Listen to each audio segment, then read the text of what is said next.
Nah, kita ada di dalam minggu yang ke-14, khotbah ke-15 di dalam seri Exodus, kitab Keluaran.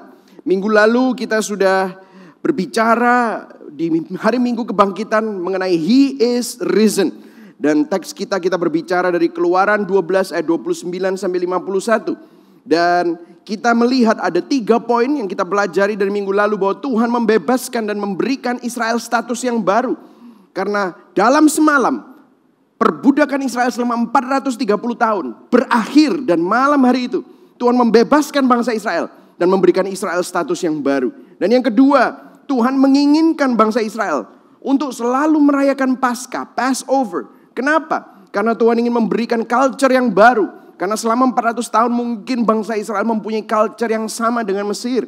Tetapi pada waktu bangsa Israel dibebaskan dari perbudakan Mesir, maka Tuhan juga memberikan culture yang baru, kebiasaan yang baru, dan juga peringatan-peringatan supaya mereka ingat siapa yang melepaskan mereka. Dan yang ketiga, Tuhan yang berjaga-jaga dan menyertai Israel. Dan dari sini minggu lalu kita belajar bahwa freedom from slavery, kemerdekaan dari perbudakan, new status and God's providence, status yang baru dan penyediaan Tuhan, itu tidak diraih oleh perbuatan.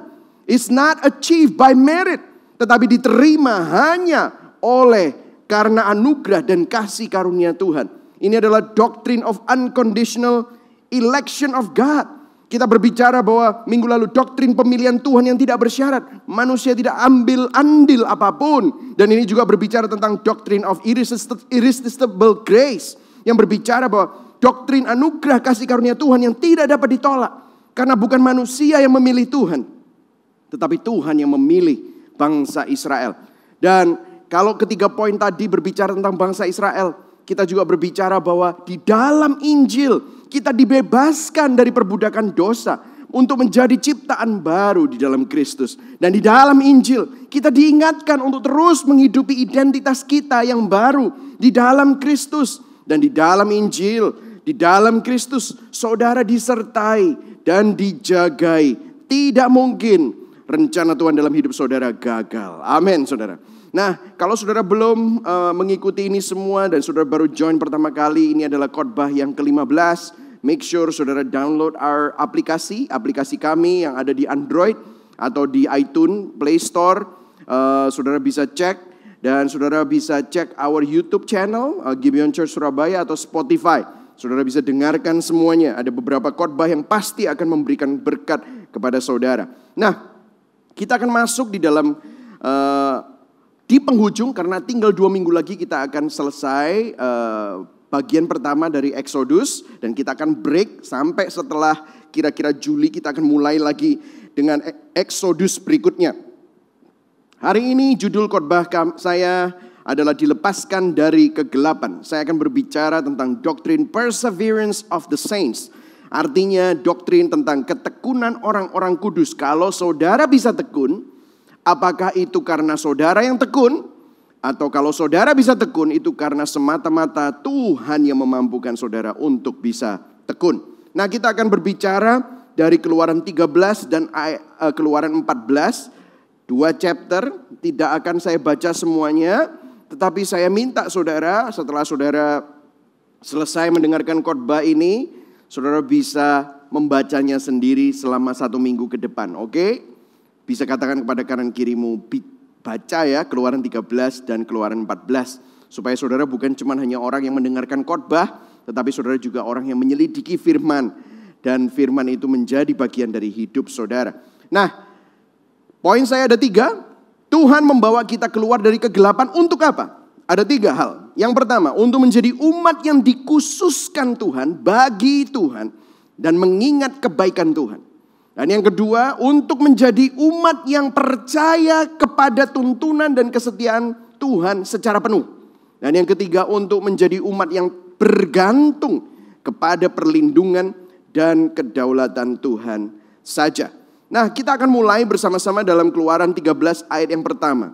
Saya akan bacakan yang putih, saudara baca yang kuning.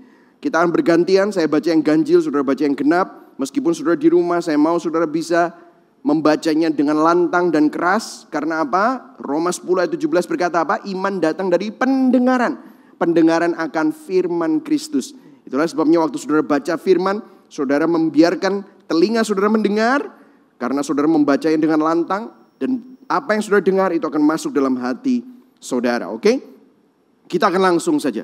Berfirmanlah Tuhan kepada Musa, ayat 2, saudara, kuduskanlah bagiku semua anak sulung, semua yang lahir terdahulu dari kandungan pada orang Israel, baik pada manusia maupun pada hewan, akulah yang empunya mereka.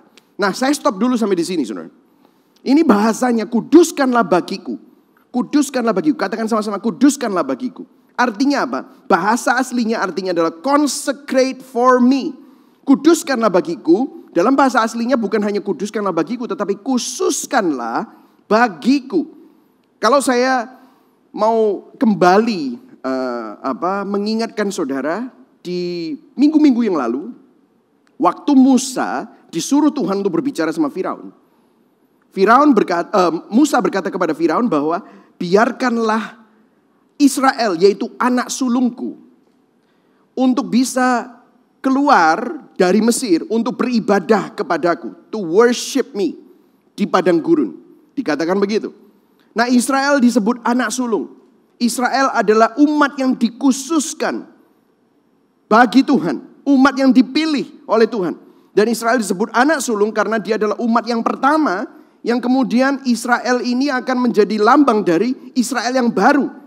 Israel yang baru adalah gereja, yaitu saudara dan saya.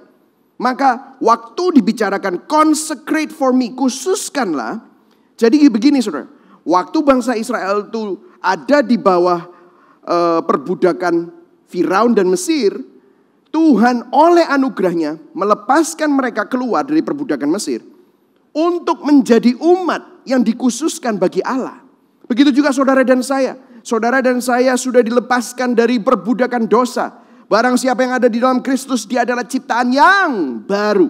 Yang lama sudah berlalu, yang baru sudah datang. Sudah tidak ada lagi yang membelenggu saudara. Saudara sudah dilepaskan dari kutuk dosa, belenggu perbudakan dosa. Roma 8 ayat 1, tidak ada lagi penghukuman bagi mereka yang ada di dalam Kristus. Amin, saudara. Jadi saudara sudah lepas. Nah, waktu saudara lepas dari perbudakan dosa, saudara bukan hidup untuk diri sendiri, tetapi saudara dikhususkan. You are consecrated for God. Ini adalah poin saya yang pertama. Jadi Tuhan membawa kita keluar dari kegelapan, keluar dari perbudakan dosa untuk yang pertama, untuk menjadi umat yang dikhususkan baginya. Saya berhenti di situ dulu. Dikhususkan bagi Tuhan. Jadi saudara, di akhir dikatakan akulah yang empunya mereka. Maksudnya begini, hidup kita bukan kita lagi, tetapi hidup kita milik Tuhan. Amin saudara. Dikatakan di 1 Korintus, dikatakan apa? Tidak tahukah kamu bahwa hargamu sudah lunas dibayar? Karena itu muliakanlah Allah dengan tubuhmu. Saudara dikhususkan untuk hidup, untuk memuliakan Tuhan.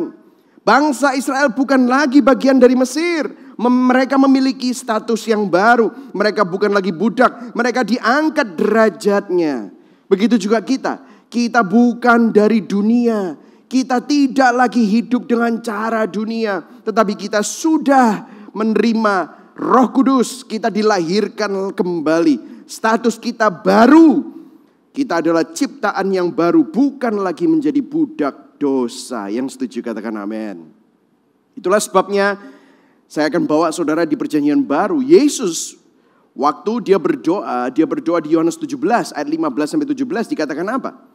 Ini adalah doa Yesus, dikatakan apa? Aku tidak minta supaya Bapa, ayat 15, mengambil mereka dari dunia ini, tetapi aku minta supaya Bapa menjaga mereka dari si jahat. Artinya saudara dijagai. Meskipun saudara masih di dalam dunia, tetapi saudara bukan bagian dari dunia. Meskipun saudara ada di dalam dunia yang penuh dengan dosa dan kejahatan, Yesus berdoa kepada Bapa untuk menjaga saudara dan saya dari si jahat. Dan ayat 16, sama halnya seperti aku bukan milik dunia, mereka pun bukan milik dunia. Saudara bukan milik dunia. Itulah di Roma 12 dikatakan apa? Janganlah kamu menjadi serupa dengan dunia ini, tetapi apa? Berubahlah oleh pembaharuan budimu. Jadi kita diminta untuk tidak hidup seperti dunia. Ayat 17, jadikanlah mereka milik khusus Bapa melalui kebenaran. Jadikanlah mereka apa? Milik khusus Bapa melalui kebenaran. Perkataan Bapa itulah kebenaran. Saudara, saya mau mengingatkan saudara bahwa kita ini milik Tuhan.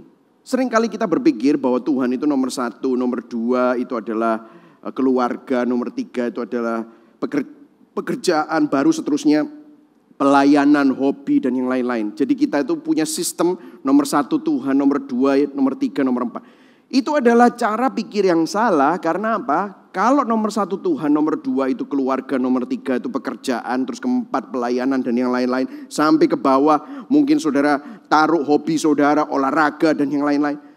Artinya Tuhan hanya salah satu. Saya pernah berbicara ini. Tuhan bukan hanya salah satu saudara, tetapi Tuhan adalah satu-satunya. Lensa kita memandang dunia ini adalah lensanya Tuhan. Banyak orang berpikir, tapi kan Tuhan nomor 1. Tuhan adalah, kalau ada banyak box, Tuhan adalah box yang paling besar. Maka kita selalu melihat Tuhan di situ. No, that's not really true. Kalau Tuhan adalah box yang paling besar, tetapi ada box-box yang lain, maka kita akan melihat bahwa Tuhan hanya adalah salah satu box. Semestinya kita melihat bahwa Tuhanlah boxnya. Tetapi di dalam box itu ada pekerjaan kita, ada keluarga kita, ada pelayanan kita, ada hobi kita, ada apapun yang kita miliki, sumber daya, waktu, tenaga, opportunity, itu ada di dalam boxnya Tuhan. Itulah sebabnya kalau kita tidak memiliki pandangan yang benar, maka kita akan selalu melihat dari kacamata dunia. Saudara, kita harus melihat bahwa lensa kita memandang pada waktu kita memandang perkawinan kita. Tuhan ada di dalam perkawinan kita. Karena perkawinan kita ada di dalam boxnya Tuhan. Waktu kita melihat anak-anak kita melihat Tuhan di sana. Waktu kita melihat pekerjaan kita bukan hanya melihat pekerjaan terus kemudian ada dikotomi pekerjaan dan Tuhan beda. No, kita melihat Tuhan di dalam pekerjaan kita. Waktu kita melihat sumber daya yang dipercayakan Tuhan dan dititipkan kepada Tuhan, kita melihat Tuhan di sana. Waktu kita melihat opportunity, kesempatan, kita melihat Tuhan di sana. Waktu kita melihat waktu-waktu yang dipercayakan Tuhan, time management, kita tidak melihat time management ini kita beda-bedakan. Oh, Tuhan hanya hari Minggu. No, but every day it's God's time.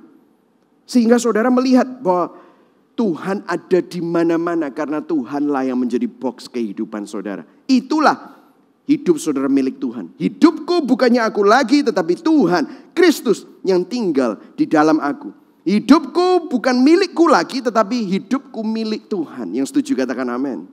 Nah saudara, di tengah-tengah pandemik ini, di tengah-tengah wabah COVID-19, maukah saudara melihat dari lensa ini? Mari sama-sama kita melihat dari lensa ini. Kemudian bagian yang kedua, bahwa bukan cuma hanya Tuhan mau kita dikhususkan baginya, tetapi kita juga dipanggil untuk mengingat kebaikannya. Itulah sebabnya, kalau saudara perhatikan berikutnya, di ayat yang ketiga, lalu berkatalah Musa kepada bangsa itu. Ini of course karena Tuhan yang menyuruh. Dikatakan apa? Peringatilah hari ini. Sebab pada hari ini kamu keluar dari Mesir, dari rumah perbudakan. Karena apa? Dengan kekuatan tangannya Tuhan telah membawa kamu keluar dari sana. Sebab itu tidak boleh dimakan sesuatu pun yang beragi. Masih ingat minggu lalu saya bicara tentang roti tak beragi. Kemudian ayat 4, saudara baca, hari ini kamu keluar dalam bulan Abib.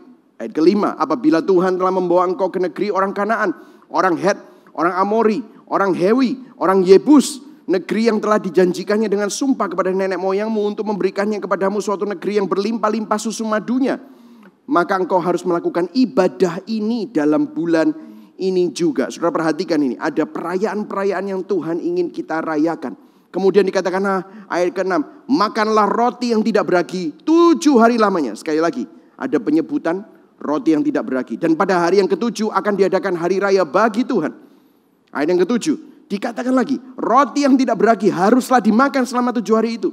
Sesuatu pun yang beragi tidak boleh dilihat padamu. Bahkan ragi tidak boleh dilihat padamu di seluruh daerahmu. Bayangkan saudara. Apa maknanya? Saya akan bahas nih. Ayat yang ke-8, pada hari itu harus kau beritahukan kepada anakmu laki-laki, ibadah ini adalah karena apa? Mengingat apa yang dibuat Tuhan kepadaku pada waktu aku keluar dari Mesir. Ayat 9, hal itu bagimu harus menjadi tanda pada tanganmu dan menjadi peringatan di dahimu, supaya hukum Tuhan ada di bibirmu, sebab dengan tangan yang kuat Tuhan telah membawa engkau keluar dari Mesir. Ayat 10, haruslah kau pegang ketetapan ini pada waktunya yang sudah ditentukan dari tahun ke tahun. Wow, saudara, coba perhatikan saudara. Bagaimana bangsa Israel dikasih begitu banyak instruksi. Untuk apa? Mengingat. Katakan sama-sama saya, mengingat. Mengingat artinya apa? Mengingat apa yang Tuhan lakukan dalam hidup mereka. Karena selama 430 tahun mereka diperbudak oleh Mesir dan Firaun. Tetapi hari itu dalam waktu sekejap mereka keluar. Dan ini bukan karena kehebatan Musa, bukan karena kehebatan bangsa Israel, tetapi ini karena tangan Tuhan semata. Itulah sebabnya setiap kali bangsa Israel disuruh merayakan perayaan-perayaan, diberi roti tidak beragi. Roti tidak beragi itu apa maksudnya? Karena waktu itu rotinya ditaruh di luar untuk supaya ada fermentasi, dapat menangkap itu apa? Yeast ya, yeast itu. Supaya ada fermentasi, tetapi belum sempat ada fermentasi harus dibawa untuk jadi bekal. Supaya waktu mereka makan roti tak beragi itu mereka ingat bahwa pada malam itu mereka dibuat Tuhan langsung sekejap mata dibebaskan dari perbudakan. Dan roti tak beragi berbicara tentang kemurnian hidup yang tidak lagi sama dengan culture Mesir, tetapi hidup yang berbeda dengan culture Mesir. Tetapi hidup yang tidak ada kecemaran dari culture Mesir. Nah, ini apa aplikasinya dalam hidup kita? Itulah sebabnya saudara, minggu ini, hari ini, saudara mendengar firman Tuhan. Bahkan kalau kita tidak bisa berkumpul, saudara tetap mendengar dan menyimak, tune in melalui apa? Live streaming. Kenapa? Setiap minggu Injil diberitakan di Gibeon Church. Gereja ini adalah Gospel Center Church. Gereja ini bukan berbicara tentang supaya saudara jadi better, tetapi saudara semakin lihat kepada Kristus. Setiap minggu saudara pasti akan melihat bahwa ada pemberitaan salib. Setiap minggu saudara akan diingatkan akan karya Kristus. Setiap minggu saudara ada katekismus reformasi. Setiap minggu saudara pasti akan membaca ayat demi ayat. Untuk apa? Saudara ingat apa yang Kristus lakukan. Kita lakukan ini setiap minggu. Setiap minggu ada apa? Care group. Ada perkumpulan saudara-saudara seiman. Kita membahas apa yang dibicarakan hari Minggu. Kita membahas ada scripture reading. Kita membaca ayat-ayat. Kenapa? Supaya kita ingat bahwa hidup kita dulu di bawah perbudakan dosa. Tetapi sekarang kita mempunyai culture yang baru. Kita menerima kekuatan tangan Tuhan. Bukan karena kita baik, tetapi semata-mata karena anugerah Tuhan. Semata-mata karena kasih karunia Tuhan. Itulah sebabnya saudara kalau mau melayani dan terlibat di dalam Gibeon Church, Anda harus ambil kelas, Anda pasti selamat. Kenapa? Supaya saudara ingat, kenapa saudara melayani? Karena Tuhan lebih dulu melayani Anda. Setiap bulan pasti ada pengakuan iman rasuli. Setiap minggu ada pembacaan ayat. Bahkan saudara kalau download aplikasi Gibeon Church, setiap hari saudara dapat notifikasi untuk bisa membaca renungan harian. Ada pembacaan ayat-ayat. Kenapa kita lakukan ini semua? Supaya saudara mengingat kebaikan Tuhan. Mengapa kita memuji dan menyembah Tuhan setiap minggu? Apakah karena kita ini lebih jago nyanyinya daripada artis-artis yang lain? No, kita bukan show di sini. Kita memuji dan menyembah Tuhan supaya kita ingat bahwa hidup kita bukan milik kita, tetapi Tuhan yang sudah menebus kita, menyelamatkan kita oleh karena kasih karunia-Nya. Amin, saudara. Ada sebuah quote oleh Martin Luther yang berkata, "We cannot give God anything, for everything is already His, and all we have comes from Him." Kita gak bisa ngasih Tuhan apa-apa, karena semua yang kita miliki itu dari Dia. All we have, semua yang kita miliki itu miliknya Tuhan. Apa yang bisa kita lakukan? We can only give Him praise, thanks, and honor. Kita cuma hanya bisa memberikan Dia apa? Puji-pujian, ucapan syukur, dan menghormati Tuhan. Itulah sebabnya setiap minggu saudara perlu ingat. Itulah sebabnya saudara tidak bisa hidup di dalam dikotomi. Kalau hidup dalam dunia, kemudian ada rohani. Seakan-akan ini dua hal yang berbeda. No, God wants you to see bahwa Tuhan ingin kita melihat Tuhan di dalam setiap aspek kehidupan kita. Saudara tahu Tuhan gak butuh kita. Tuhan gak butuh harta kita. Tetapi setiap kali, kenapa kok kita disuruh memberi? Kenapa kok kita disuruh melayani? Kenapa kok kita disuruh berdoa? Supaya apa? Supaya kita ingat, kita yang butuh diingatkan bahwa kita ini butuh Tuhan. Kita ini milik Tuhan. We depend on God. Amin, saudara. Saya berdoa supaya saudara nggak melihat bahwa waktu saudara baca firman. Saya masih ingat ya dulu waktu masih muda, saya nggak ngerti artinya ini semua. Saya selalu berpikir kalau kita baca firman, kita banyak doa, maka itu akan menyenangkan hati Tuhan dan membuat berkat dalam hidup saya itu lancar. Itulah sebabnya kalau saya baca firman, saya berdoa itu seperti kejar kota, kejar setoran. Untuk memastikan bahwa manajer saya yaitu Tuhan atau direktur saya yaitu Tuhan itu tidak marah terhadap saya. Karena begitu saya luput dalam pembacaan Alkitab nanti dikasih petir, gitu saudara. Oh tiba-tiba ada kecelakaan, oh tiba-tiba saya mengalami kegagalan, sehingga saya harus bertobat, sehingga saya harus rajin lagi dalam baca firman. Enggak seperti itu saudara. Saya mau kasih tahu saudara, sarana-sarana rohani itu adalah sarana, bukan tolak ukur. Berapa jam saudara berdoa, berapa banyak saudara baca Alkitab, itu bukan tolak ukur kerohanian saudara. Tetapi itu adalah sarana untuk kita mengenal Tuhan supaya kita ingat bahwa hidup kita ini bukan milik kita. Tetapi hidup kita ini milik Tuhan. Hidup kita ini sudah ditebus dari perbudakan dosa. Hidup kita bukannya kita lagi tetapi Kristus yang tinggal di dalamku. Amin saudara. Jadi waktu saudara membaca, waktu saudara beribadah, waktu saudara menyembah, itu bukan pelicin untuk supaya Tuhan memberkati, bukan. Tetapi semakin kita kenal Dia, semakin kita bisa mengerti isi hati Tuhan, semakin kita mengenal karakter Tuhan, semakin kita mengerti doktrin-doktrin yang Alkitabiah, itu membuat kita tenang, itu membuat kita ingat bahwa kita itu bukan milik kita sendiri, tetapi Tuhan yang memegang tangan kita, Tuhan yang memegang masa depan kita. Amin saudara ya. Nah, kita akan masuk di dalam poin yang kedua, dikatakan apa? Yang kedua adalah untuk apa? Tuhan membawa kita keluar dari kegelapan untuk menjadi umat yang percaya kepada tuntunan dan kesetiaan Tuhan. Nah, kita akan baca tetap di Keluaran 13 ayat 17 dikatakan apa? Setelah Firaun membiarkan bangsa itu pergi, Allah tidak menuntun mereka melalui jalan ke negeri orang Filistin, walaupun jalan ini yang paling dekat.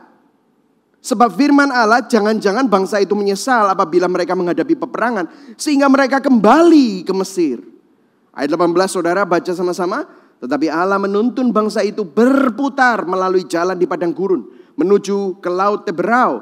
Dengan siap sedia berperang berjalanlah orang Israel dari tanah Mesir. Ayat 19, Musa membawa tulang-tulang Yusuf. Sebab tadinya Yusuf telah menyuruh anak-anak Israel bersumpah dengan sungguh-sungguh, Allah tentu akan mengindahkan kamu. Maka kamu harus membawa tulang-tulangku dari sini. Saudara coba perhatikan di sini. Seringkali kita kurang percaya sama Tuhan.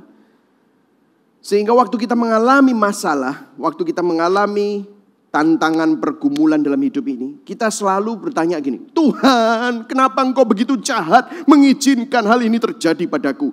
Begitu ya saudara ya. Saudara terbelit hutang, saudara mungkin ada sakit penyakit, saudara macam-macam lah, bisa macam-macam masalah. Oh ada pertengkaran keluarga, dan saudara, semuanya itu belum tentu salahnya Tuhan, dan semuanya itu jelas-jelas bukan salahnya Tuhan. Itu semuanya kebanyakan salah kita sendiri, ya kan? Kalau kita mau jujur, ya kalau saudara terbelit hutang itu kan karena kita yang kurang bertanggung jawab. Kalau saudara terlalu berani dan serakah dalam leveraging, terlalu berani dan serakah dalam berinvestasi, bukankah itu salah kita sendiri kalau sampai sekarang ini kita terbelit dengan berbagai macam hutang piutang? Atau mungkin saudara ada masalah dengan keluarga, hubungan yang retak. Bukankah seringkali itu terjadi karena kita yang kurang rendah hati untuk minta maaf, untuk membereskan? Banyak sekali. Kalaupun ada sakit penyakit, bukankah seringkali kita yang salah sendiri karena kita kurang jaga kesehatan? Meskipun tidak semua, saudara, benar. Tetapi seringkali kita kurang percaya bahwa kita selalu berpikir, Tuhan, kenapa kau biarkan ini terjadi? Seakan-akan begini loh. Seakan-akan kita bicara sama Tuhan begini. Kalau aku yang jadi Tuhan, kalau aku yang in charge, I am the man in charge, aku bisa berpikir lebih baik daripada ini. Betul atau tidak? Seringkali kita berpikir kita lebih berhikmat daripada Tuhan. Tetapi hari ini saya mau mengajak kita melihat di sini. Di ayat 17-nya bahwa Allah tidak menuntun bangsa Israel melalui jalan ke negeri orang Filistin. Walaupun jalan ini adalah jalan yang paling pendek, paling dekat menuju tanah perjanjian. Kenapa? Karena Tuhan tahu, Tuhan memikirkan, Tuhan tahu yang lebih baik, Tuhan tahu yang lebih tinggi. Itulah sebabnya di Yesaya 55 ayat 8 dikatakan, jalan-jalanku bukan jalan-jalanmu. Pikiranku, rancangan-rancanganku bukan rancangan-rancanganmu. Jalan-jalanku jauh lebih tinggi, setinggi langit di atas bumi. Begitulah jalan-jalanku dibandingkan jalan-jalanmu. Allah menuntun bangsa ini, ayat 18-nya berputar melalui jalan di padang gurun menuju ke laut Teberau. Itu adalah jalan yang terbaik untuk bangsa Israel. Bahkan dikatakan waktu di pasal-pasal sebelumnya, Musa ditanyain sama Firaun, kamu mau bawa bangsa ini kemana? Musa bilang, kita tidak tahu Tuhan. Kita tidak tahu Tuhan, kita tidak tahu Firaun. Kita disuruh bawa, makanya kita harus bawa semuanya. Dan Tuhan akan tuntun kita. Wow, betapa percayanya mereka. Ini menunjukkan kehidupan kita sekarang. Tuhan ingin kita percaya penuh kepada Tuhan. Bahwa Tuhan menuntun kita. Bahwa Tuhan tidak akan meninggalkan kita. Tuhan pasti setia terhadap janji-janjinya. Saudara, ada sesuatu yang menarik di sini, ayat yang ke-19 dikatakan apa? Musa membawa tulang-tulang Yusuf. Sebab tadinya Yusuf, ini agak nyeleneh sedikit, kenapa tiba-tiba ini dimasukkan di situ? Sebab tadinya Yusuf telah menyuruh anak-anak Israel bersumpah dengan sungguh-sungguh, Allah tentu akan mengindahkan kamu, maka kamu harus bawa tulang-tulangku dari sini. Kenapa, saudara? Bahkan ini di-mention juga di dalam perjanjian baru. Yusuf adalah salah satu orang yang disebut di dalam pahlawan iman di Ibrani 11. Di Ibrani 11 ayat 22 dikatakan begini. Karena iman maka Yusuf menjelang matinya memberitakan tentang keluarnya orang-orang Israel. Dan memberi pesan tentang tulang belulangnya. Saudara, di sini Yusuf menunjukkan oleh anugerah Tuhan tentunya. Dan janji Tuhan itu sempurna. Dia percaya bahwa Tuhan itu Tuhan yang setia. Kita bisa melihat bahwa kalimat Yusuf, walaupun akhirnya janji Tuhan itu baru tergenapi setelah tubuhnya tinggal tulang belulang, dia tahu. Yusuf tahu bahwa Tuhan tidak pernah mengingkari janjinya. Maka sebelum Yusuf meninggal, dia minta anak cucunya untuk berjanji.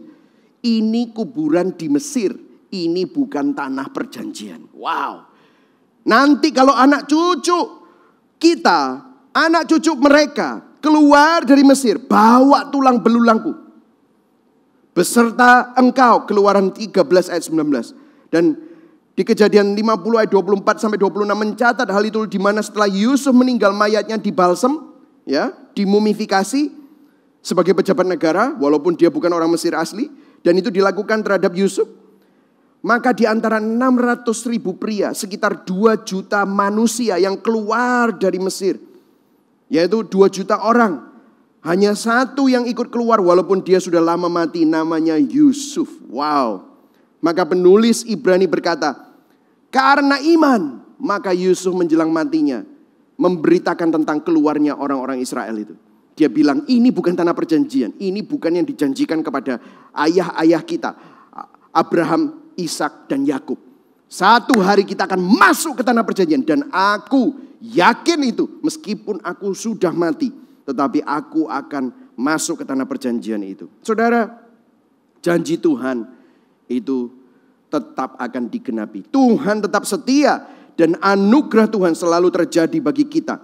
Saudara, walaupun, dengarkan saya, walaupun kita nanti mungkin tidak melihatnya sekarang.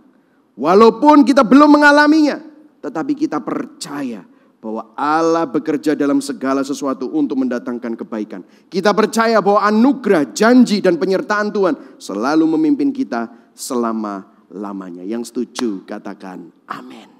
Amin, saudara. Ini merupakan suatu kepastian buat kita semua. Kemudian lihat selanjutnya.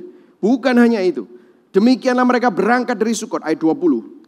Dan berkemah di Etam di tepi padang gurun. Ayat 21. Tuhan, ayo baca sama-sama. Tuhan berjalan di depan mereka pada siang hari dalam tiang awan untuk menuntun mereka di jalan. Dan pada waktu malam dalam tiang api untuk menerangi mereka. Sehingga mereka dapat berjalan siang dan malam. Begitu bangsa Israel keluar dari perbudakan, Tuhan memastikan dengan menunjukkan penyertaannya. Melalui apa?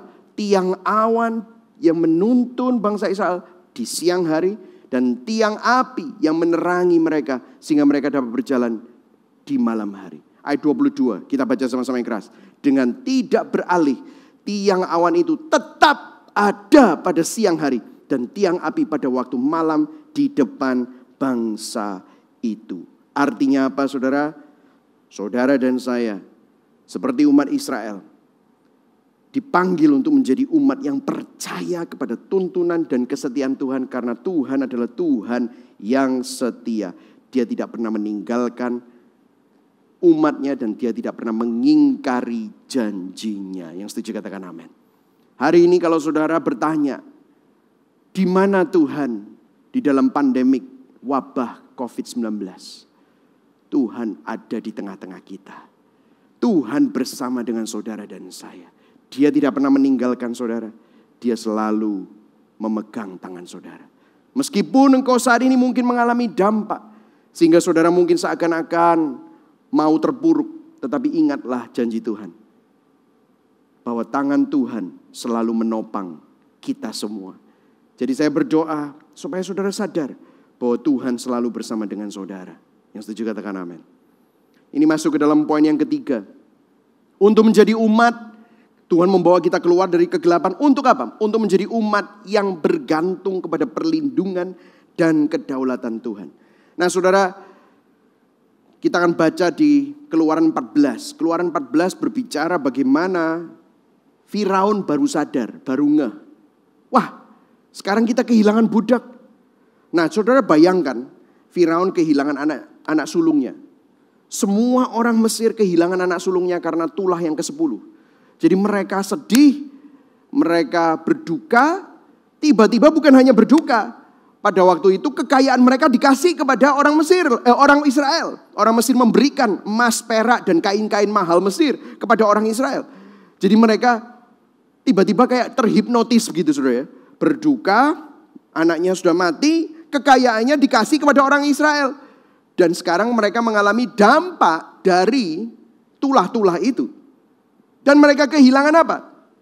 Budak 2 juta orang saudara. Yang selama ini jadi budaknya mereka untuk membangun real estate mereka. Bayangkan tiba-tiba Firaun tuh kayak sadar. Wah kita harus kejar, kita harus bunuh. Itu Keluaran 14. Sehingga mereka pada waktu itu mengeluarkan semua kereta kudanya dikeluarkan. Dan semua pasukannya disiapkan. Wah, ribuan mereka siap untuk membunuh. Bayangkan mereka penuh dengan kemarahan dan penuh dengan balas dendam. Dan disinilah kita akan melihat di Keluaran 14 ayat yang ke-9. Dikatakan apa? Saya akan baca yang putih, saudara baca yang kuning ya, kita tetap bergantian. Adapun orang Mesir segala kuda dan kereta Firaun, orang-orang berkuda dan pasukannya mengejar mereka dan mencapai mereka pada waktu mereka berkemah di tepi laut dekat Fi Hahirot di depan Baal Zephon. Ayat 10 saudara, dan kita baca sama-sama. Ketika Firaun telah dekat, orang Israel apa? Menoleh, maka tampaklah orang Mesir bergerak menyusul mereka. Lalu sangat ketakutanlah orang Israel dan mereka berseru-seru kepada Tuhan. Dan ayat 11, dan mereka berkata kepada Musa, dengarkan ini saudara. Apakah karena tidak ada kuburan di Mesir, maka engkau membawa kami untuk mati di padang gurun ini? Apakah yang kau perbuat ini terhadap kami dengan membawa kami keluar dari Mesir? Wow. Kemudian ayat 12-nya. Bukankah ini telah kami katakan kepadamu di Mesir, janganlah mengganggu kami. Wah, lupa saudara akan kebaikan Tuhan. Dan biarlah kami bekerja pada orang Mesir. Loh, lebih mending jadi budak menurut mereka. Sebab lebih baik bagi kami untuk bekerja pada orang Mesir daripada mati di padang gurun ini. Bayangkan saudara, saya stop dulu di sini ya saudara. Bayangkan, mungkin waktu itu bangsa Israel diceritakan dia bersorak-sorai, senang keluar dari perbudakan. Bahkan mungkin di padang gurun waktu berkemah mereka bukai semua bekalnya mereka dan kopernya mereka lah. Nggak tahu mereka pakai apa ya, pakai kain gitu dibuka. Terus mereka lihat, oh iya ya banyak emas, perak-perak yang dikasih oleh bangsa Mesir. Terus mungkin saudara, mereka hitung-hitung berapa banyak mereka punya. Ya enggak mungkin lah enggak hitung-hitung. Pasti hitung-hitung saudara. Namanya manusia gitu. Orang Yahudi lagi. Pasti hitung-hitung saudara ya. Terus hitung-hitung gitu ya. Wah senangnya ya. Terus udah gitu mungkin ngomong sama tonggone. Ya kan kalau Indonesia nih Surabaya-nya. Awakmu entuk apa? Aku entuk iki. Gelem ta tuker-tukeran. Nah, mungkin gitu ya Saudara. Wah, senang-senang. Terus kain-kainnya senang banget. Wah, mereka lagi bicara tentang itu ya. Wah, mereka nanti sebentar lagi kita masuk ke tanah perjanjian. Wah, mau angan-angan mau buat rumah, mau ini, mau itu. Mereka jadi orang bebas, punya status baru, derajat baru, betul ya? Tiba-tiba ngelihat ada asap. Dari mana mereka noleh? Dikatakan firman Tuhan apa? Menoleh. Mereka waktu noleh ada asap mengepul. Kalau zaman sekarang ada keker gitu, ada teropong gitu. Tapi mereka lihat siapa itu? Orang Mesir, mungkin pakai apa? Trompet-trompetnya Mesir. Langsung baru bersyukur sama Tuhan, baru ngitungi berkatnya Tuhan, baru memuji Tuhan dan bersyukur karena Tuhan itu memberikan mereka kebebasan. Langsung berpaling. Langsung menghujat, ngomong sama Musa, mendingan kita jadi budak dulu, mendingan mati di Mesir. Bayangkan saudara, dalam sekejap mata manusia itu begitu mudah untuk lupa, begitu mudah untuk berpaling, begitu mudah untuk sudah tidak ingat. Saudara bayangkan, bukankah ini cerita kita semua? Kita sering sekali lupa. Minggu ini kita bisa rohani sekali. Minggu depan kita bisa lupa. Minggu ini kita bisa bilang Tuhan aku bertobat dan enggak janji enggak gitu lagi. Kalau tentang perjinahan, tentang dosa seksual, janji, wah ketangkep soalnya. Begitu minggu depan ketemu sama cewek seksi lagi. Langsung. Gitu lagi. Oh janji Tuhan aku ketangkep jadi koruptor. Wah sudah begitu ada kesempatan untuk berdosa lagi. Langsung disikat lagi. Itulah manusia. Tetapi saudara lihat. Ayat 13. Tuhan melalui Musa berkata apa? Dia enggak menghukum. Dikatakan apa ayat 13-nya. Tetapi berkatalah Musa kepada bangsa itu. Janganlah takut. Bahasa Inggrisnya fear not. Oh my goodness. Inilah hati seorang imam. Fear not. Persis seperti kata Yesus.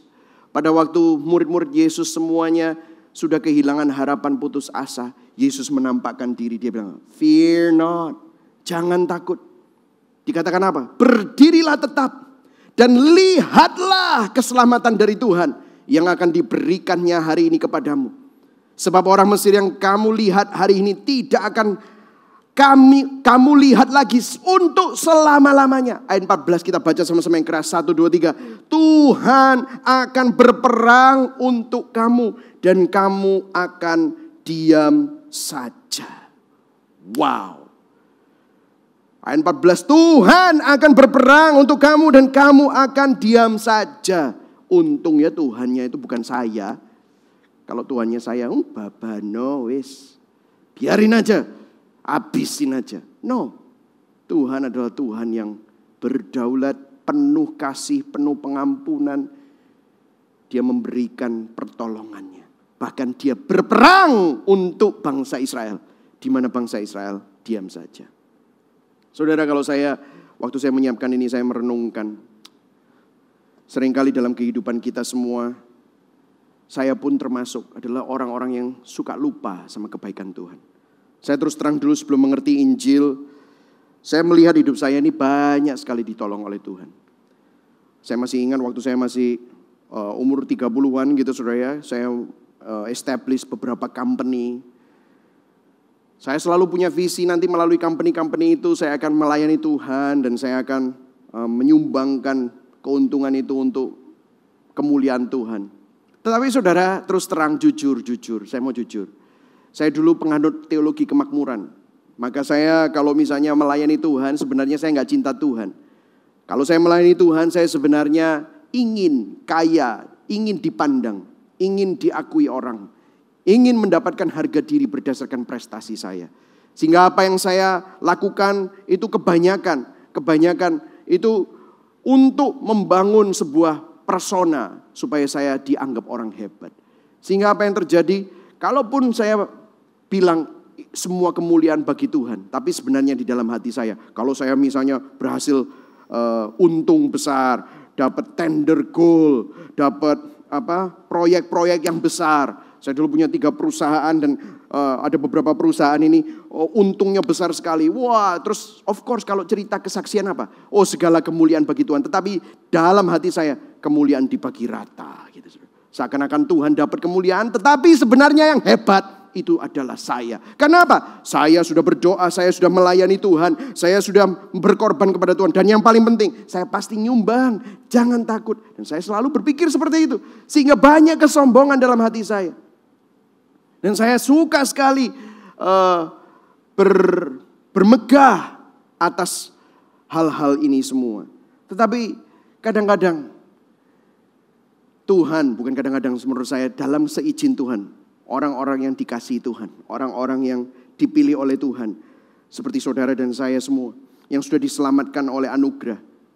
Karena begitu Tuhan sayang sama kita, Tuhan izinkan hal-hal yang tidak enak itu terjadi. Saya masih ingat tahun 2008 saya mengalami krisis ekonomi yang sangat parah. Sehingga 2-3 dari company saya itu 2 harus tutup. Semua hutang-hutang saya mengalami kemacetan, kredit macet. Karena waktu itu Amerika pun juga mengalami krisis ekonomi yang sangat parah. Sehingga beberapa properti-properti yang saya miliki pun harus disita. Sehingga saya tidak memiliki apapun lagi. Sehingga akhirnya harga diri saya, semua yang saya banggakan hancur lebur. Sehingga tidak ada lagi yang bisa kami banggakan. Apa yang bisa kami banggakan? Dan pada waktu itu saya benar-benar bertobat. Saya benar-benar tidak bisa ngapa-ngapain lagi. Tetapi puji Tuhan, di tengah-tengah semua keterpurukan itu, Tuhan bukan malah marah, tetapi Dia menunjukkan kasih karunia-Nya. Disitulah saya mengerti Injil. Disitulah saya mulai mencari kebenaran Injil. Disitulah saya mulai mengerti apa arti anugerah, kasih karunia Tuhan dalam hidup saya. Disitulah hubungan saya dengan istri saya semakin dipulihkan. Karena sekarang kita tidak mempunyai hubungan yang transaksional, tetapi kita mempunyai hubungan yang berdasarkan kasih Kristus dan kebenaran Injil. Disinilah saya dipulihkan sebagai seorang laki-laki yang bukan lagi laki-laki yang insecure, sangat tidak aman. Dan aman itu kalau saya pakai mobil mahal, jam mahal, dan menunjukkan kehebatan saya. No longer about that. Tetapi hidup saya karena Kristus. Dan disitulah saya belajar bahwa Tuhan adalah hal yang paling berharga dalam hidup saya.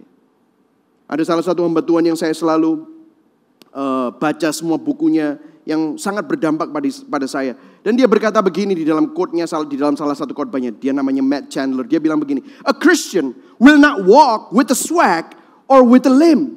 Apa maksudnya? Orang Kristen, orang yang ngerti anugerah Tuhan, orang yang sudah diselamatkan dari perbudakan dosa, dia nggak akan walk with a swag. Saudara tahu swag? Swag itu gini loh, petata petete, mekiti saudara, bahasa Surabaya nih. Wah, gaya gitu. A Christian will not walk with a swag. Tetapi a Christian will not walk with a limp.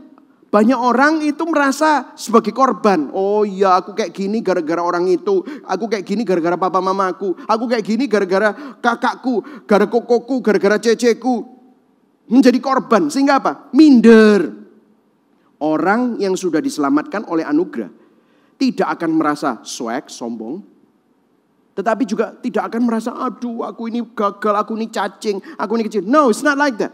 Tetapi dia adalah orang yang sadar bahwa hidupnya itu semata-mata karena anugerah Tuhan. Bukan karena kehebatan manusia. Semata-mata karena pertolongan Tuhan. Sehingga mau sombong apa? Kalau sampai hari ini kita masih dipelihara Tuhan. Kalau sampai hari ini bahkan di tengah wabah ini saudara masih dipelihara dan ditopang oleh Tuhan. Saudara bisa sombong apa? Saya rasa wabah ini seperti reset button. Untuk mengingatkan kita betapa rentannya hidup kita. Kita tidak bisa sombong saudara. Orang yang paling kaya, orang yang konglomerat tidak semuanya harus menghadapi wabah ini. Gak ada yang gak mempan, semuanya kena saudara. Uang gak bisa membeli kesembuhan, sehingga mau sombong apa. Tetapi juga kalau saudara masih ditopang, saudara juga gak bisa merasa bahwa oh ini gara-gara. No, karena ini semua pertolongan Tuhan. Yang setuju katakan amin. A Christian will not walk with a swag or with a limp. Orang Kristen yang lahir baru tidak akan berjalan dengan kesombongan, tetapi juga tidak akan berjalan dengan keminderan. Saudara. Ini luar biasa sekali. Kita teruskan. Kemudian dikatakan apa? Ini adalah mujizatnya. Sehingga bangsa Israel akhirnya bisa sombong apa? Nggak bisa. Dia melihat bahwa Tuhan yang melepaskan mereka. Berfirmanlah Tuhan kepada Musa, ulurkanlah tanganmu ke atas laut, supaya air berbalik meliputi orang Mesir, meliputi kereta mereka, dan orang mereka yang berkuda. Ayat 27, Musa mengulurkan tangannya ke atas laut, maka menjelang pagi berbaliklah air laut ke tempatnya. Sedang orang Mesir lari menuju air itu, demikianlah Tuhan mencampakkan orang Mesir ke tengah-tengah laut. Ayat 28, berbaliklah segala air itu, lalu menutupi kereta dan orang berkuda dari seluruh pasukan Firaun yang telah menyusul orang Israel itu ke laut. Seorang pun tidak ada yang tinggal dari mereka. Terus kemudian ayat 29, tetapi orang Israel berjalan di tempat kering dari tengah-tengah laut. Sedang di kiri dan di kanan mereka air itu sebagai tembok bagi mereka. Ayat 30, demikianlah pada hari itu Tuhan menyelamatkan orang Israel dari tangan orang Mesir. Dan orang Israel melihat orang Mesir mati terhantar di pantai laut. Ayat 31 kita baca sama-sama. Ketika dilihat oleh orang Israel betapa besarnya perbuatan yang dilakukan Tuhan terhadap orang Mesir, maka takutlah bangsa itu kepada Tuhan, dan mereka percaya kepada Tuhan dan kepada Musa hambanya itu. Wow, saudara. Saudara lihat bahwa kita dipanggil untuk bergantung penuh terhadap perlindungan Tuhan dan kedaulatan Tuhan. Saudara, kenapa saya berbicara tentang kedaulatan Tuhan? Karena Tuhan berdaulat. Apakah Tuhan tidak tahu bahwa bangsa Israel harus menghadapi ketakutan ini, menghadapi Mesir? No. Tuhan tahu. Apakah Tuhan tidak tahu bahwa bangsa Israel harus melewati Laut Merah? No. Tuhan sudah tahu. Tahukah saudara, Tuhan adalah Alfa dan Omega. Tuhan tahu cerita hidupmu. Tuhan tahu dari awal sampai akhir. Tuhan sudah rancangkan. Itulah sebabnya kita perlu bergantung kepadanya. Kita bergantung kepada kedaulatan Tuhan. Karena Dia tahu yang terbaik untuk orang-orang yang sudah dipilihnya dan diselamatkan dan ditebusnya. Amin saudara. Saya berdoa supaya saudara sadar bahwa saudara semua adalah umat kepunyaan Tuhan. Itulah sebabnya kedaulatannya selalu menunjukkan yang terbaik dan membawa kemuliaan bagi saudara dan saya. Ada seorang teolog reform yang namanya Charles Spurgeon yang berkata begini, when you go through a hardship, the sovereignty of God is the pillow upon which you lay your head. Waktu saudara menghadapi pergumulan tantangan hidup, kedaulatan Tuhan itu justru seperti bantal di mana kita dapat menaruh kepala kita untuk beristirahat, to rest. Saudara, Allah turut bekerja dalam segala sesuatu untuk mendatangkan kebaikan. Itu ada tujuannya. Kalau kita semua saat ini diizinkan Tuhan untuk mengalami ini semua. Mungkin saudara sekarang lagi stres, putus asa, kehilangan pengharapan. Tapi di tengah-tengah ini semua saya mau ingatkan kepada saudara bahwa ada tujuannya. Tuhan mempunyai yang baik buat saudara. Dia tahu bahwa saudara harus mengalami ini semua. Tetapi anugerahnya juga tidak pernah meninggalkan saudara. Kasihnya tidak pernah meninggalkan saudara. Dia menopang saudara. Setiap langkahmu dituntun oleh Tuhan. Setiap langkahmu ada pendampingan. Kekristenan bukan tentang pelarian, tetapi kekristenan adalah pendampingan. Karena Kristus bersama dengan saudara. 2 Timotius 2 ayat 13 dikatakan apa? Kalau kita tidak setia, kita baca sama-sama, ia tetap setia.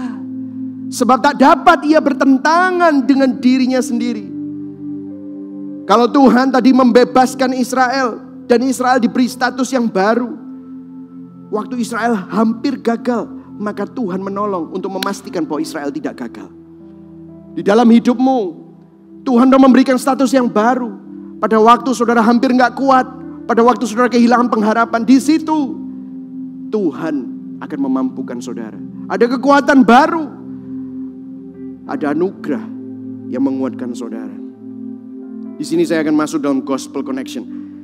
Amazing saudara, ini luar biasa.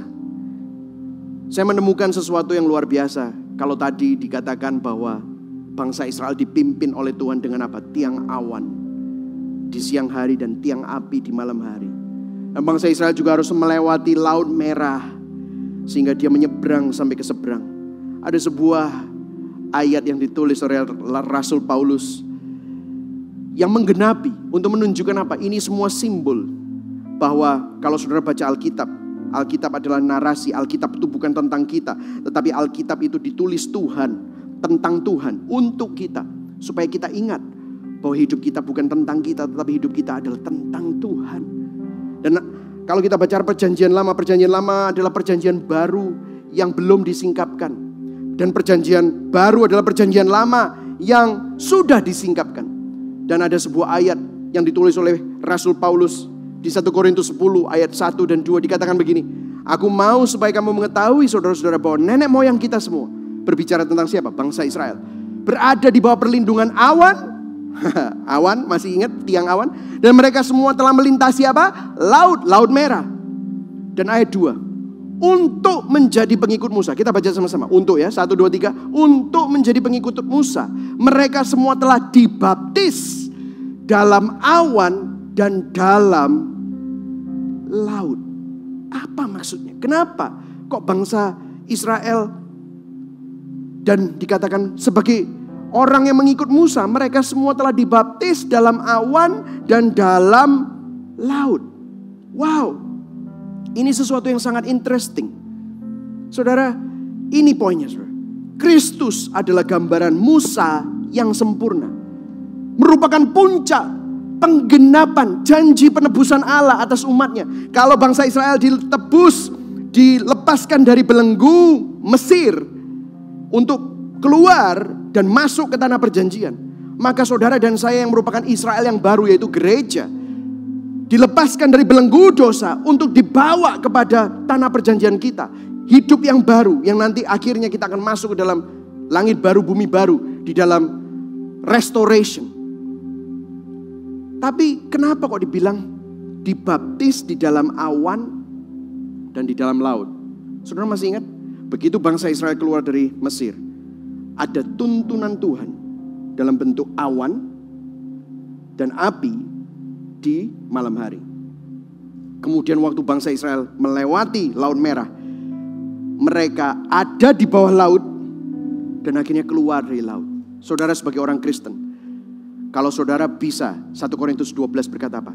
Tidak ada seorang pun yang dapat berkata bahwa Yesus adalah Tuhan kalau bukan karena kuasa Roh Kudus. Tuntunan Allah atas bangsa Israel adalah bentuknya awan dan api. Tiang awan dan tiang api. Tetapi tuntunan Tuhan terhadap kita orang percaya, kita seringkali lihatnya, aku kepingin jadi kayak orang Israel. Ada awan, ada api, enak ya aku mau kerja di sana, tiba-tiba ada awan di sana. Tetapi tahukah saudara, ada sesuatu yang lebih besar buat saudara dan saya. Ada sesuatu yang lebih besar yang sudah diberikan buat saudara dan saya. Bukan lagi tiang awan dan tiang api, tetapi Roh Kudus, the indwelling power of the Holy Spirit inside of us. Tidak tahukah kamu bahwa tubuhmu adalah bait Roh Kudus, di mana Tuhan tidak lagi jauh, Tuhan tidak lagi jauh di surga, tetapi pribadi ketiga dari Allah Tritunggal, yaitu Roh Kudus, tinggal bersama dengan kita. Dia menjadi penuntun, penolong, penghibur. Yohanes 14 jelas sekali. Yesus berkata, aku akan menolong. Aku akan mengutus penolong yang setia. Aku akan mengutus penghibur yang tidak pernah meninggalkan kamu. Kita tidak akan ditinggalkan. Kenapa? Karena Roh Kudus sekarang tinggal di dalam kita. Hidup kita selalu didampingi oleh Roh Kudus. Dan yang kedua dikatakan apa? Lewat laut. Lewat laut ini berbicara tentang apa? Wow, ini sesuatu yang sangat luar biasa. Karena waktu saudara pertama kali saudara sadar bahwa saudara adalah orang yang diselamatkan, langkah iman pertama apa? Saudara dibaptis. Waktu saudara dibaptis, kalau di Gibeon saudara dibaptis, saudara dimasukkan di dalam air. Saudara ada di bawah air. Waktu saudara ada di bawah air, seperti bangsa Israel lewat di dalam Laut Merah itu. Wow. Itu menunjukkan apa? Saudara bersekutu dengan kematian Kristus. Barang siapa yang ada dalam Kristus, dia adalah ciptaan yang baru. Yang lama sudah berlalu. Kenapa? Yang lama sudah mati, sudah ditanggung, sudah tidak lagi berkuasa. Tubuh dosa kita bersama-sama dengan Kristus sudah dikuburkan. Dan waktu kamu keluar dari air, wow, kamu menerima kuasa kebangkitan Kristus. Karena kuasa kebangkitan Kristus itu tidak lagi di luar, tetapi itu tinggal di dalam kita. Kristus adalah gambaran Musa yang sempurna. Kalau bangsa Israel jadi pengikut Musa harus dibaptis awan dan laut. Saudara semua dipanggil Tuhan, dipilih Tuhan menjadi pengikut Kristus. Sehingga saudara dipenuhi Roh Kudus dan saudara dibaptis. Amin, saudara. Kalau saudara ada di sini, saudara bisa tepuk tangan. It's amazing, kesetiaan Tuhan, bahwa saudara tidak pernah ditinggalkan. 1 Petrus 1 ayat 18-19. Sebab kamu tahu bahwa kamu telah ditebus dari cara hidupmu yang sia-sia, yang kamu warisi dari nenek moyangmu itu. Bukan dengan barang yang fana, bukan pula dengan perak atau emas, melainkan dengan darah yang mahal, yaitu darah Kristus yang sama seperti darah anak domba yang tak bernoda dan tak bercacat. Katakan kepada saya telah ditebus. Katakan, saya telah ditebus dari cara hidupku yang sia-sia, yang saya warisi dari nenek moyangmu. Ada yang bertanya sama saya, saudara, saya akan akhiri dengan ini. Ada yang bertanya dengan saya beberapa minggu ini selama kita work from home, worship from home, lockdown. Pastor, kenapa ya pemberitaan salib, gospel message itu sepertinya sudah tidak lagi memiliki efek pada diriku dan hatiku. Aku udah gak wow lagi. Aku denger itu biasa aja. Tapi saya ngelihat teman-temanku wow banget. Bahkan ada yang sampai nangis. Tapi aku kok biasa aja. Malah dalam situasi sulit sekarang ini aku tahu sih Tuhan sudah mati, menebus aku dan mati di kayu salib dan bangkit. Iya. Tapi apa yang aku harus lakukan di tengah-tengah wabah ini? Apa yang aku harus lakukan untuk supaya dampak wabah ini tidak berkesinambungan? Apa yang aku harus lakukan supaya aku keluar dari masalah ini? Saudara, saya rasa pertanyaan itu bukan cuma hanya pertanyaan sebagian. Tapi di masa-masa ini semua orang bertanya, kapan Tuhan wabah ini berakhir? Kapan lockdown ini berakhir? Kapan bisnisku jalan lagi? Kapan tokoku buka lagi? Kapan restoranku buka lagi? Kapan penderitaan ini berakhir? Apa yang aku harus lakukan untuk ini semua berakhir? Saudara, kalau Anda berdoa seperti ini, saya mau kasih tahu kepada saudara. Saudara akan terus tanya sama Tuhan, why? Tadi saya di depan khotbah saya udah bilang, stop asking why. Karena kalau saudara tanya why, saudara akan selalu lihat Tuhan. Mungkin saudara ngelihat salib, ya, aku tahu salib, ya, Tuhan sudah nyelamatin aku, tahu, ya udah tahu, ya Tuhan sudah mati terus sudah bangkit, tahu, ya udah tahu, oke, aku udah selamat. Lah sekarang aku ini banyak masalah. Apa yang aku harus lakukan untuk keluar dari masalah ini? Sehingga saudara nggak fokus lagi terhadap salib, apa yang Yesus sudah lakukan atau Tuhan sudah selesaikan. Tetapi saudara fokusnya sama apa? Apa yang aku harus lakukan untuk keluar dari masalah ini? Stop doing that, please stop doing that. Kenapa? Karena Tuhan adalah Tuhan yang berdaulat. Artinya begini, Tuhan tahu kamu harus melalui ini semua.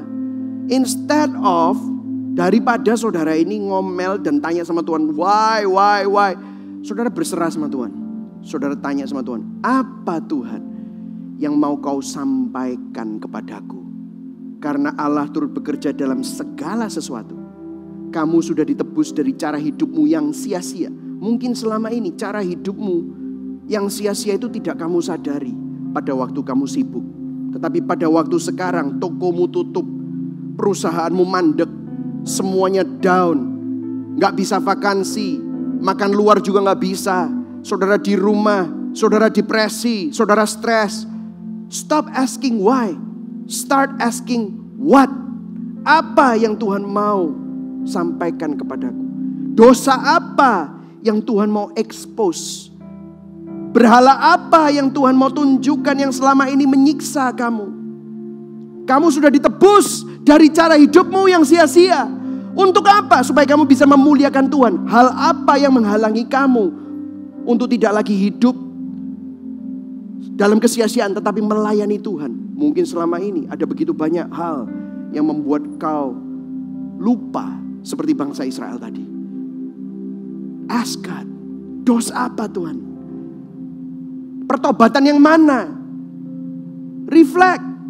Di tengah-tengah ini semua jangan cuma hanya nonton Netflix, YouTube dan yang lain-lain. Tetapi saudara mulai reflect, tulis jurnal. God, hargai apa yang selama ini tidak pernah kau hargai. Kalau Anda berdoa, semestinya kita berdoa, ada gejolak dalam hati ini. Anda bilang, Tuhan, aku tahu Tuhan, karya Kristus sudah mati buat aku. Aku berserah kepadamu. Saudara lihat tadi 3 poin ini. Tuhan bawa kita keluar dari kegelapan untuk menjadi umat yang dikhususkan baginya dan mengingat kebaikannya. Untuk apa? Menjadi umat yang percaya kepada tuntunan dan kesetiaannya. Untuk menjadi umat yang bergantung kepada perlindungan dan kedaulatannya. Ini berbicara tentang apa? Ini semua mengarah kepada Tuhan. Karena ini hidupmu, hidup saya, hidup kita semua bukan tentang kita, tetapi tentang Tuhan. Itulah sebabnya Catechism, Westminster Catechism ditanyain, what is the chief end of man? Pertanyaan pertama, apa tujuan akhir dari hidup manusia? Apa ujungnya? Tujuan akhir, a man's chief end is to glorify God and to enjoy Him forever. Tujuan dari hidup manusia itu mengapa kita diciptakan adalah untuk memuliakan Tuhan dan menikmati Tuhan selama-lamanya. Ada seorang teolog yang bernama John Piper, dia bilang apa? God is most glorified in us when we are most satisfied in Him. Tuhan paling dimuliakan di dalam kita saat kita hanya puas, hanya di dalam Dia. Bukan puas dalam pekerjaan kita, bukan puas dalam prestasi kita, bukan puas dalam harta kita, bukan puas di dalam kenikmatan dunia, bahkan bukan puas dalam keluargamu, bukan puas dalam dirimu, karena dirimu pasti akan mengecewakan kamu, karena keluargamu bisa mengecewakan kamu kalau itu jadi berhala. Tetapi hanya puas di dalam Kristus, hanya puas di dalam Tuhan. Apa yang Tuhan mau sampaikan kepada saudara di tengah-tengah kesendirianmu, kebosananmu, kesetresanmu? Tuhan ingin menunjukkan sesuatu, bahwa Dia tetap setia. Dia ingin menyelamatkan saudara dan saya dari hal-hal yang lebih buruk. Tuhan tahu. Saya ingin kita baca sama-sama lagi 2 Timotius 2 ayat 13. Kalau kita tidak setia, Ia tetap setia. Sebab tak dapat Ia bertentangan dengan dirinya sendiri. Amin saudara. Saya berdoa biarlah ini menjadi perenungan kita semua. Saya berdoa saudara bisa stop asking why. Saya berdoa supaya saudara bisa stop fokus sama apa yang harus saudara lakukan. Tapi saudara bisa tanya, what you want to reveal? Apa yang mau kau sampaikan? Lihat kepada salib Kristus. Sehingga apa yang saudara lihat? Waktu saudara lihat salib Kristus, saudara lihat apa yang Tuhan lakukan buat engkau begitu berharga. Tidak ada yang lebih berharga daripada Kristus. Dialah harta kita yang paling berharga. Dia merasakan apa yang saudara rasakan. Dia menang atas semua dosa. Dia menang atas semua yang saudara takutkan. Bahkan maut pun sudah dikalahkan. Sehingga Rasul Paulus berkata, maut di mana sengatmu? Hidup bagiku adalah Kristus, mati adalah keuntungan. Tuhan ingin menyelamatkan engkau dari semua berhalamu, dari semua dosamu, dari semua yang membuat engkau takut. Karena kalau saudara percaya penuh kepada Dia, saudara akan memuliakan Dia, maka hidupmu, cara pandangmu akan berubah. Mari sama-sama kita berdoa.